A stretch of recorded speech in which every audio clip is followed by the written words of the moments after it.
सैन्य ठिकानों को निशाना नहीं बनाया गया। साथ ही दोहराया गया कि भारत में किसी भी सैन्य लक्ष्य पर हमले का उचित जवाब दिया जाएगा।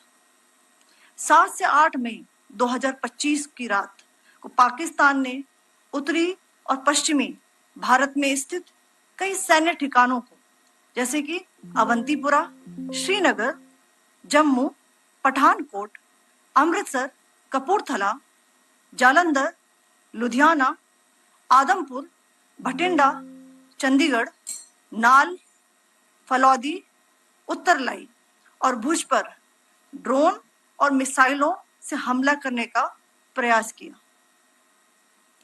इन हमलों को इंटीग्रेटेड काउंटर यूएस ग्रिड और वायु रक्षा प्रणालियों द्वारा निष्क्रिय कर दिया गया। इन हमलों का मलबा कई स्थानों से बरामद हुआ, जो कि पाकिस्तानी हमलों का प्रमाण है। On the night of 7th May 2025, Pakistan attempted to engage a number of military targets in northern and western India using drones and missiles. These places included Avantipura, Srinagar, Jammu, Pathankot, Amritsar, Kapurthala, Nal, Jalandhar, Ludhiana, Adampur, Bhatinda, Chandigarh, Falodi, Uttarlai, and Bhuj. These were neutralized by the integrated counter unmanned aerial system and other air defense systems. The debris of these attacks is now being recovered from a number of locations that prove the Pakistani attacks. आज सुबह भारतीय सशस्त्र बलों ने पाकिस्तान के कई स्थानों पर वायु रक्षा रडार और प्रणालियों को निशाना बनाया। भारत की प्रतिक्रिया समान क्षेत्र में समान तीव्रता के साथ की गई। यह विश्वसनीय रूप से ज्ञात हुआ कि लाहौर में स्थित एक वायु रक्षा प्रणाली को निष्क्रिय कर दिया गया। Today morning, Indian Armed Forces targeted air defense radars and systems at a number of locations in Pakistan. Indian response has been in the same domain with the same intensity as Pakistan. It has been reliably learnt that an air defense system at Lahore has been neutralized. Pakistan ने नियंत्रण रेखा पर आकरण गोलीबारी की तीव्रता बढ़ा दी है, जिसमें कुपवाड़ा, बारामूला, उरी, पुंछ, मेंढर और राजौरी क्षेत्रों में मोर्टार और भारी तोपखाने का इस्तेमाल किया जा रहा है। Pakistan has increased the intensity of its unprovoked firing across the line of control using mortar and heavy calibre artilleries in areas in Kupwara, Baramulla, Uri, Poonch, Mendhar and Rajouri sectors in Jammu and Kashmir. 16 innocent lives have been lost, including 3 women and 5 children, due to the Pakistani firing. Here too, India was compelled to respond to bring mortar and artillery fire from Pakistan to a halt. Indian Armed Forces reiterate their commitment to non-escalation, provided it is respected by the Pakistan military. Jai Hind.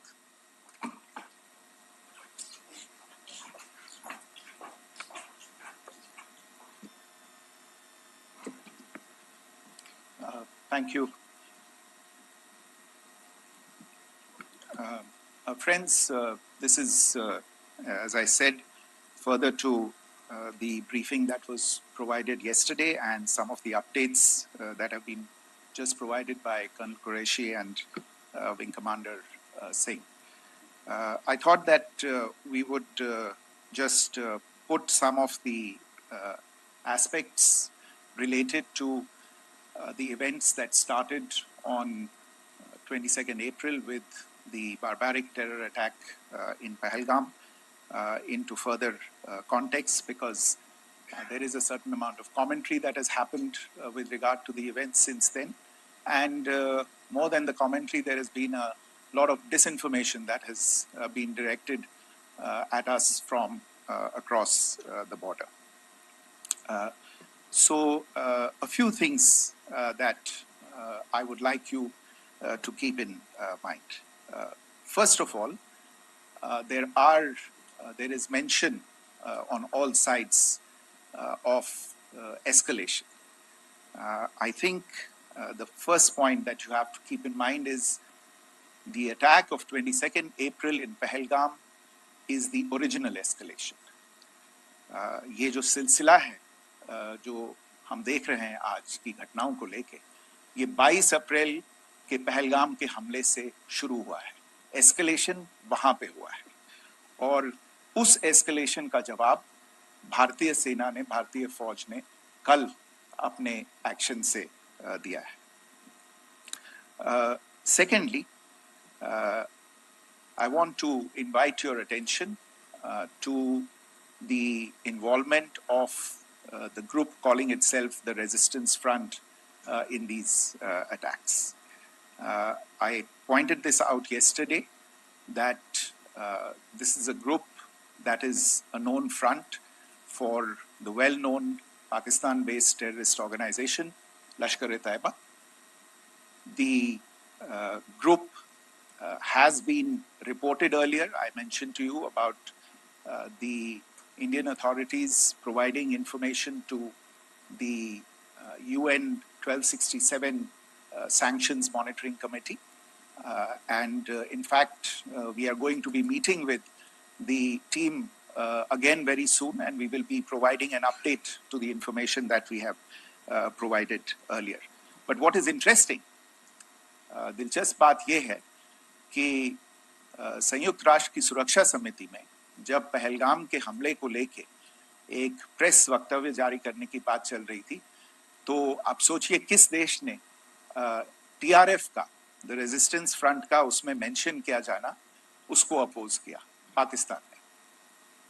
This was after the fact that the TRF claimed responsibility for this attack not once but twice, within a few hours after the incident on the 22nd of April, and then again on the morning of 23rd April. And it is perhaps only after the full gravity of the incident was realized by its masters and handlers across the border that it was managed to back off from this claim. Obviously, that retraction doesn't convince anybody. तीसरी चीज जो मैं आपसे कहना चाह रहा था, और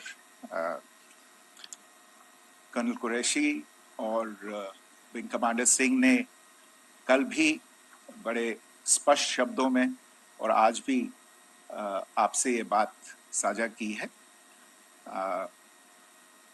जो भारतीय रिस्पॉन्स है वो नॉन एस्केलेटरी है, प्रिसाइज है, सटीक है, मेजर्ड है और कंसिडर्ड है.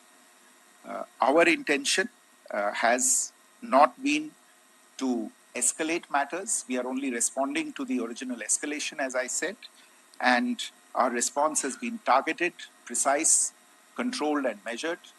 Only no military targets have been selected. Only terrorist infrastructure in Pakistan has been hit. Now, there are, as I said, a number of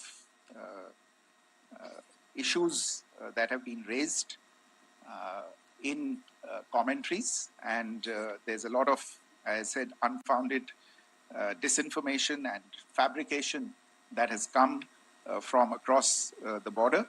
And I would just like to use this opportunity to set the record straight on some of these issues. The first of these is Pakistan trying to wash its hands off any and all involvement with terrorism. I think the Pakistani information minister said there are no terrorists in Pakistan. And I think he was challenged on that in the television program that he was appearing on. But even if I partially repeat myself from yesterday, I think Pakistan's reputation as the epicenter of global terrorism is rooted in a number of instances where concrete evidence is available, not just to India, but to governments and authorities and agencies around the world. There are several terrorist attacks around the world where Pakistani fingerprints have been found. I don't need to belabor the point with regard to this audience about where Osama bin Laden was found and who called him a martyr. Pakistan has also for decades pursued cross-border terrorism into India with impunity. And as I said yesterday also, in order to deliberately mislead the international community, they claimed that the terrorist Sajid Mir was dead. They came under pressure, and Sajid Mir was then brought back to life, arrested, and is now apparently in Pakistani custody. Pakistan is also home to a very large number of UN proscribed as well as UN proscribed terrorists, as well as terrorists proscribed by a number of other governments in the world, including, of course, the Lashkar-e-Taiba and the Jaish-e-Mohammed, as well as their leaders, Masood Azhar and Hafiz Mohammed Saeed. आपने देखा होगा हाल ही में पिछले ही कुछ दिनों में पाकिस्तान के रक्षा मंत्री और उनके पूर्व विदेश मंत्री दोनों ने इस बात को माना है कि पाकिस्तान का ऐसे ग्रुप्स के साथ जो रिश्ता है वो क्या रहा है. Both the defense minister and the former foreign minister of Pakistan, I think they've done a more eloquent job of this than I could ever do in terms of describing their country's implication in international terrorism and their involvement in housing these kinds of groups. दूसरा जो विषय है वो है पाकिस्तान का जो एक दावा है कि एक इंटरनेशनल impartial investigation होना चाहिए, एक joint investigative committee होनी चाहिए. These calls for jointly investigating this heinous and barbaric attack in Pahalgam. Again, I think you know the history well on this. You know the track record well, and it is not a bright track record insofar as Pakistan is concerned.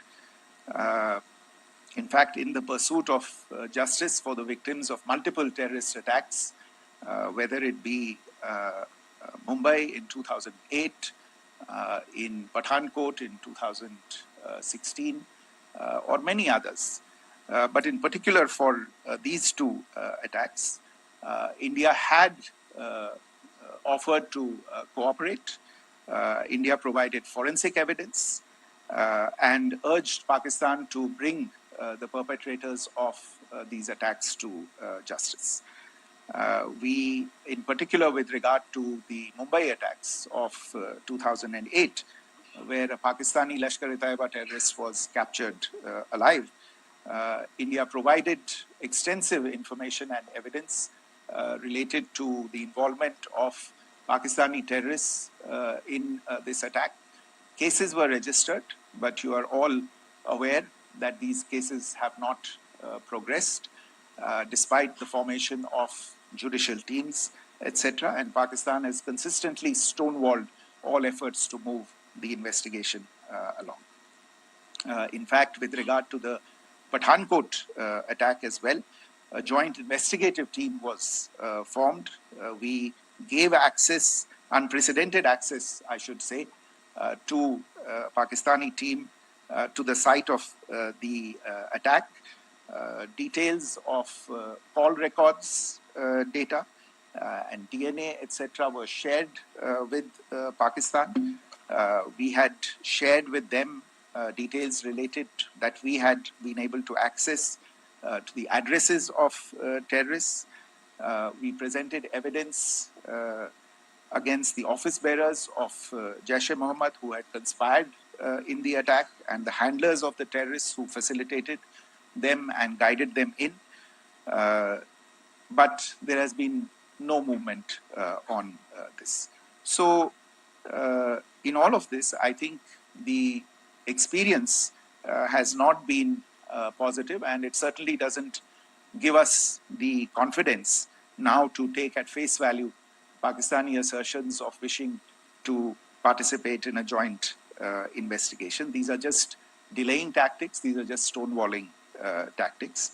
And in fact, there is reason to believe that Pakistan uses the evidence that we provide only to cover its tracks and, in fact, defend the terrorists who we are looking for and obstruct the path of investigation.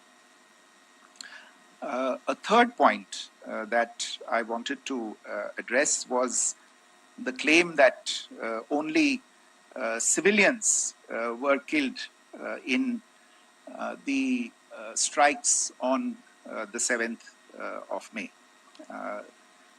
We have made the point very clearly that all attacks on the morning of 7th May were against carefully selected terrorist infrastructure, terrorist targets. It is not clear to us, in fact, seeing some of the coverage of the after effects of these strikes, including the funerals for the terrorists that were held yesterday. I think a lot of you have seen the reports and the coverage on media. If only civilians, if any civilians were killed in these attacks, I wonder what message this picture actually sends to all of you. This is a question that is worth asking. It's also odd that the funerals of civilians are carried out with the coffins being draped in Pakistani flags and state honors being accorded. As far as we are concerned, the individuals eliminated at these facilities were terrorists. Giving terrorist state funerals may be a practice in Pakistan. Doesn't seem to make much sense to us. Pakistan has also claimed that India deliberately attacked religious sites. This is completely false again. I have made it clear that the targets were terrorist infrastructure, terrorist facilities, and locations connected clearly with incidents of cross-border terrorism into India. And it is in fact Pakistan that is misusing religious sites as a cover to in fact radicalize, direct and indoctrinate and train terrorists.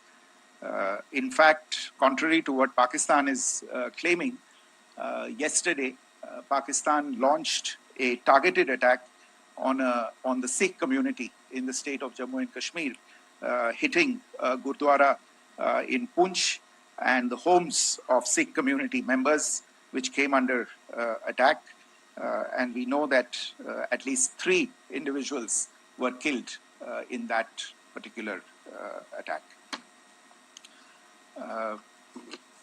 Pakistan is also making attempts to, in fact, just to add to this point, the retaliatory action that Pakistan has taken, in fact, is impacting civilians. I showed you the picture of the Gurdwara and the Sikh community members who were killed in this. There are other civilians also who've been killed and injured in these attacks. In fact, since yesterday morning, a total of 16 civilians have been killed and 59 others have been injured in the attacks by Pakistan.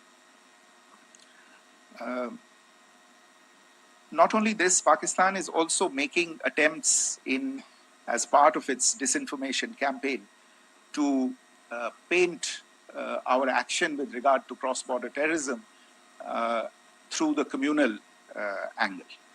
If that is the issue, then I think I can do no better than to cite or point you in the direction of the Pakistan Army Chief's speech of 16 April 2025, I think that is the last word in communal rhetoric. And in the Pahalgam attack itself, you are aware of the kind of religious profiling that was done there. And perhaps there is a linkage between these two events. I can only say that these nefarious designs will not be allowed to succeed in India. And it is to be noted that people from all faiths, all religions, all regions in India have unequivocally, not just in India but around the world, have condemned these attacks. The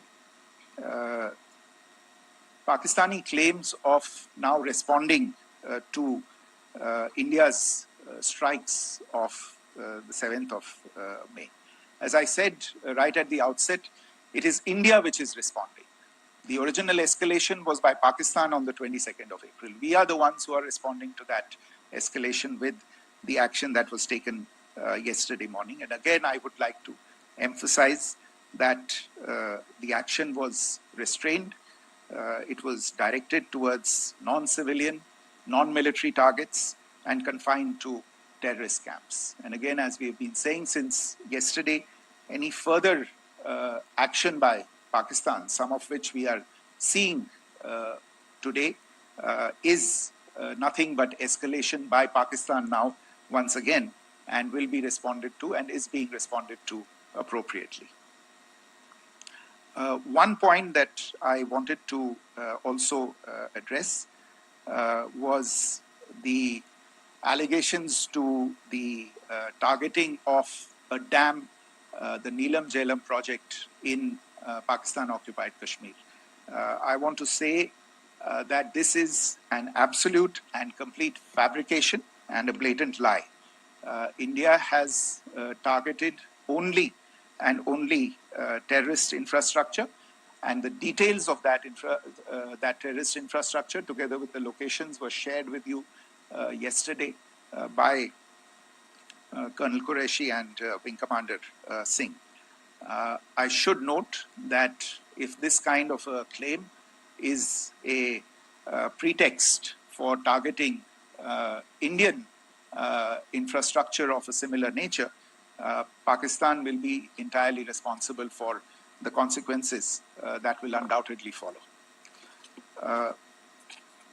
Finally, I want to address the some issues that have been raised related to the Indus Waters Treaty and the disinformation that has been raised in regard to that as well. The fact is that there have been fundamental changes in the circumstances in which the Indus Waters Treaty was concluded, and they call for a reassessment of the obligations under the treaty. Over the last year and a half to 2 years, India has been in communication with the government of Pakistan. We've sent several notices to them requesting for negotiations to discuss modification of the treaty. India has for 6+ decades now honored the treaty, even during periods when Pakistan imposed multiple wars on us, and even when relations were adversarial. Pakistan is the one that has been acting in violation of the treaty, deliberately creating legal roadblocks in India exercising its legitimate rights on the Western rivers. Any projects that India sought to build on the Eastern rivers, and even on the Western rivers, which we are allowed to by the treaty, were always challenged by Pakistan, thereby hampering our rights to utilize our legitimate waters under the treaty. In fact, if you see the preamble of the treaty itself states that the treaty was concluded in a spirit of goodwill and friendship. Mark those words, concluded in a spirit of goodwill and friendship. ये भारत का धैर्य और भारत की सहनशीलता है जो 65 साल से हम इतनी प्रोवोकेशन के बावजूद इस ट्रीटी को निभा रहे हैं.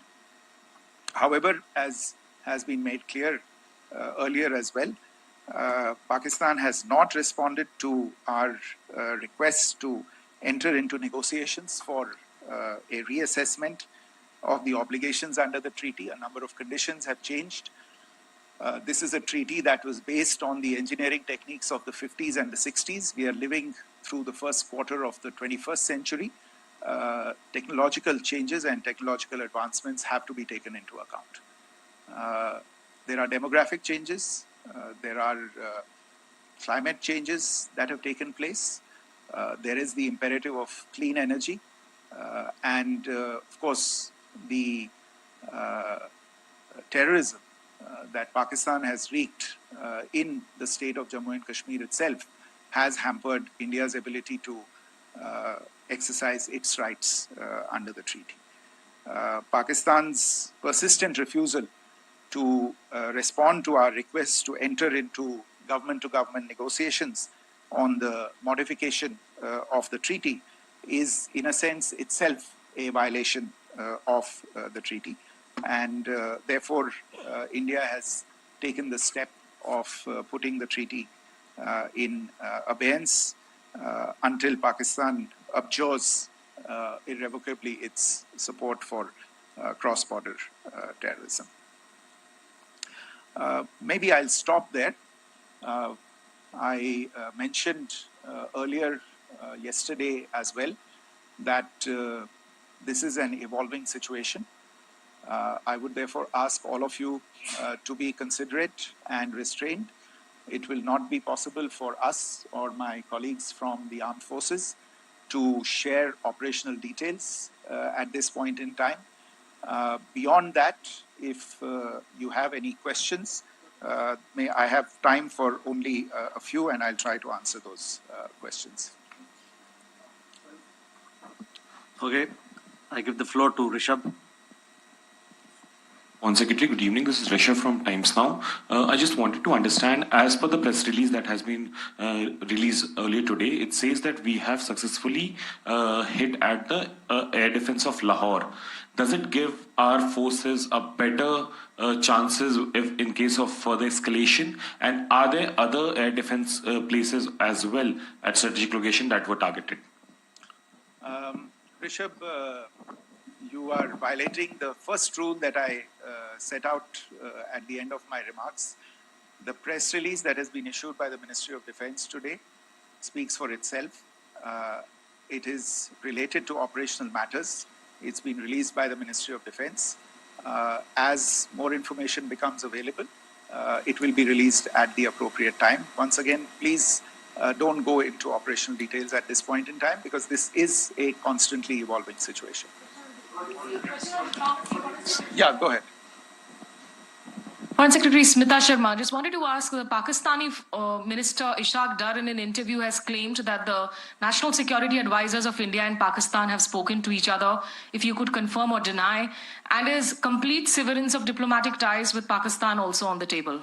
I have no information with regard to contacts between the two national security advisors. Insofar as diplomatic relations are concerned, you've seen the steps that were announced in response to the following the meeting of the Cabinet Committee on Security on the 23rd of April. There are no further steps that are under consideration at this moment in time. Here, go ahead. Foreign secretary, मेरा नाम मनीष है, मैं TV9 Bharatvarsh से हूं और आपने खुद ही बताया कि कितना मिस इन्फॉर्मेशन क्रॉस बॉर्डर से आ रहा है। बल्कि ऐसा लग रहा है जैसे पाकिस्तान के प्राइम मिनिस्टर और डिफेंस मिनिस्टर तक भी प्रोपेगेंडा करने में मिस इन्फॉर्मेशन में आ गए हैं। वो कई बार तो ये तक दावा करते हैं कि हम 3 राफेल हमने गिरा दिया, इतने हमने मिग गिरा दिए, और जब उनसे पूछा जाता है तो वो कहते हैं कि सोशल मीडिया में हमने ये सब चीजें देखी थी। तो अगर आधिकारिक तौर पर अगर आप कुछ कह सकें इस पर, ताकि उन्हें भी समझ में आए कि इस तरह के प्रोपेगेंडा नहीं चलने वाला है। देखिए, जब सही समय होगा तो आधिकारिक तौर पे इसके बारे में सूचना मिल जाएगी। लेकिन जो आपका प्रश्न है कि प्रधानमंत्री और उप प्रधानमंत्री और विदेश मंत्री, उनके रक्षा मंत्री इस तरह की बातें कर रहे हैं, तो इसमें अचरज की कोई बात नहीं है। आखिरकार ये एक देश है जिसने अपना इसका जन्म लेते ही झूठ शुरू हो गया था। 1947 में जब पाकिस्तानी फौज ने जम्मू कश्मीर पे दावा बोला, तो उन्होंने किसी ऐसे वैसे व्यक्ति से नहीं, संयुक्त राष्ट्र से झूठ बोला कि हमारा कोई लेना देना नहीं है इससे। ये लोग जो गए हैं वो तो कबायली हैं। वो तो जब हमारी फौज वहां पे पहुंची और UN के लोग, संयुक्त राष्ट्र के लोग खुद वहां पे पहुंचे, उन्होंने देखा कि वहां तो पाकिस्तानी फौज घुसपैठ करके आ गई है। उसके बाद पाकिस्तान को मुंह की देखनी पड़ी और उनको मानना पड़ा कि हाँ, उनकी फौज वहां पे कुछ समय से पड़ी हुई है। तो ये जो यात्रा है एक तरह से 75 साल पहले शुरू हो चुकी है। तो I am not surprise that this kind of disinformation is being indulged in. Yeah. Siddhant. So, Siddhant from Beyond. Sir, we have seen a lot of negative comments coming from the Pakistani military of escalation. If tomorrow there is an escalation, there are strikes, we know one attempt has been thwarted, what will be the Indian response to those attempts of creating more escalation? Because it is looking like it's going towards more escalation. And my second question is, are any other world powers, essentially the P5 countries, the West Asian countries, reaching out to de-escalate the current situation? Look, on escalation, we've already made our stance clear. I mean, there are 2 basic points. First of all, it is Pakistan that escalated on the 22nd of April. We are only responding to that escalation. And then what we have said yesterday and what my colleagues have said today, that now if there is an attempt at further escalation by Pakistan, it will be responded to in an appropriate domain. And therefore, the choice is entirely that of Pakistan to make. As to your second question, I don't think I can do better than to point you in the direction of the statements that are being made from practically every chancellery in the world and the sentiment that they are carrying. That sentiment essentially, and for the major portion, is support for the government of India in the context of the condemnation of the terrorist attack in Pahalgam on the 22nd of April. There is wide recognition of the government of India's right to respond to these attacks in self-defense, and of course a desire to ensure that there is not further escalation. I think these statements speak for themselves. Yeah. Sir, this is Mosami from India Today. Now, in the all-party meeting,